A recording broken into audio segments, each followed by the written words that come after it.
அனைவருக்கும் வணக்கம். சற்று முன் கிடைத்த முக்கிய அறிவிப்பின்படி கலைஞர் மகளிர் உரிமை தொகை திட்டம் குறித்து இன்று முக்கியமான மகிழ்ச்சியான அறிவிப்பை தமிழக அரசு வெளியிட்டுள்ளது. இதை பற்றி விரிவாக தெரிஞ்சுக்கணும்னா இந்த வீடியோவை கடைசி வரைக்கும் ஸ்கிப் பண்ணாமல் முழுமையாக பாருங்கள். இந்த வீடியோக்குள்ளே போகிறதுக்கு முன்னாடி இந்த வீடியோக்கு ஒரு லைக் பட்டனை ப்ரெஸ் பண்ணிடுங்க.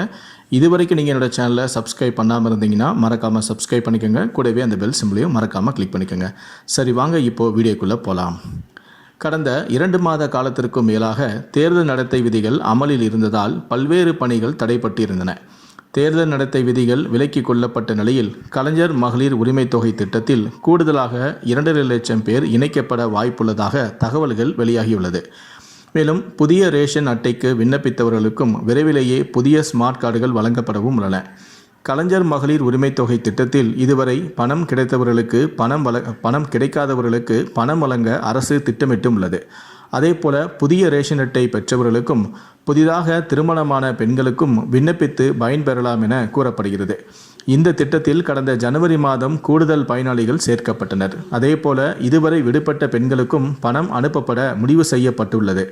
அதன்படி புதிய ரேஷன் கார்டு பெற்றவர்களுக்கும் புதிதாக திருமணமான பெண்களுக்கும் விடுபட்ட பெண்களுக்கும் பணம் வழங்கப்படும் என தகவல்கள் வெளியாகியுள்ளது. கலைஞர் மகளிர் உரிமை தொகை திட்டத்தில் கடந்த ஜனவரி மாதம் கூடுதல் பயனாளிகள் சேர்க்கப்பட்ட நிலையில் 90% மகளிருக்கு உரிமை தொகை சென்று சேர்ந்துவிட்டது என்றும் தகுதியான ஒரு சிலர் விடுபட்டு இருந்தால் அந்த பட்டியலை மாவட்ட ஆட்சியரிடம் வழங்க திமுகவினருக்கு அமைச்சரான உதயநிதி ஸ்டாலின் அறிவுறுத்தியிருந்தார். மகளிர் உரிமை தொகை திட்டத்தில் புதிய பயனாளிகள் சேர்க்கப்பட உள்ள நிலையில் மொத்தம் 2.5 லட்சம் பேருக்கு இந்த பணம் கூடுதலாக வழங்கப்பட உள்ளது. இந்த வாரம் இதற்கான விண்ணப்பங்கள் வழங்கப்பட வாய்ப்புள்ளதாக தகவல்கள் சற்று முன்பு வெளியாகி இருக்கிறது.